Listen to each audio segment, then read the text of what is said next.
Hey, a little bit more on this commission thing when working as a buyer's agent, okay? So the way it's, well, put it this way, the way it used to work a long time ago is there were no MLS and there were no buyer commissions, okay? If you were a buyer's agent, you negotiated your fee with your customer, all right? You rolled it right into the deal, just like attorneys do or any other professionals, all right?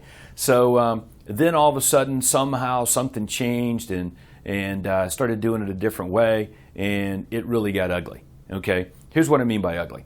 Since when is it the listing agent's job, all right, to negotiate your fee for you, to set your fee for you? And what successful person in their right mind would want their own finances to be set and negotiated by a competitor, for goodness sake?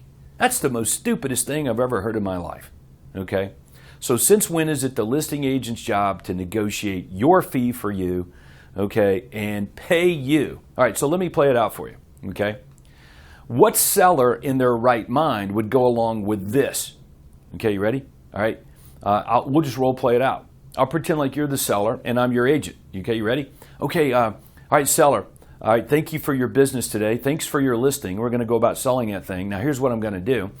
All right, I'm going to take your money, okay, and we're going to pay a buyer's agent, okay, to come over here and bring a buyer over, okay? And you're probably thinking, okay, well, and then but I told you the truth. Then I said, yeah, here's how it works. The buyer's agent represents the buyer, okay? And the buyer's agent's job is to take from you sales price and terms and give it to their client. That's their job by law, is to represent their client and to get them the best deal. In other words, to work against you, okay? So I'm going to take your money and you're going to fund that. You're going to pay for that. Now, the more I talk about it, you see how ludicrous that sounds? It's not a best practice for your, if you're a listing agent, that's not a good practice for your client, is it? Okay. Well, if you're the buyer's agent, it's even worse because you're letting somebody else dictate or put a ceiling on your earning power. You don't need to do that. There's been lawsuits and all kinds of crazy stuff out there about this practice. I call it, what seller in their right mind would want to fund opposing counsel? You get it? Imagine you're going to court. You show up on court, okay? You're the defendant, okay? You're paying your attorney. And then all of a sudden you discover that as you're paying your attorney is paying the other attorney representing the person that's suing you. What would you do? Now, in the courtroom, in law, I don't even think that's legal, okay, without some sort of full disclosure. Right? And what person would say, oh, that works great. That will surely work to my benefit. I want to pay the dude that's suing me. Okay, like, no, okay. So not a good practice, not a best practice. We can make all kinds of, we can make a long list here of all the things that are wrong with that.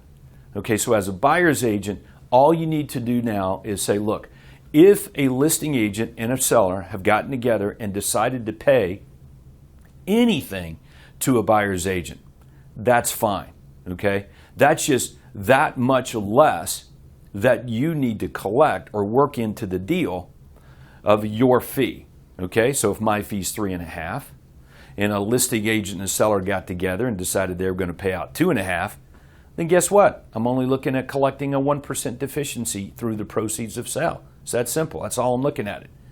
Okay, you got it? That's how you need to see these things. But let no one set a limit on your earning potential, especially opposing counsel.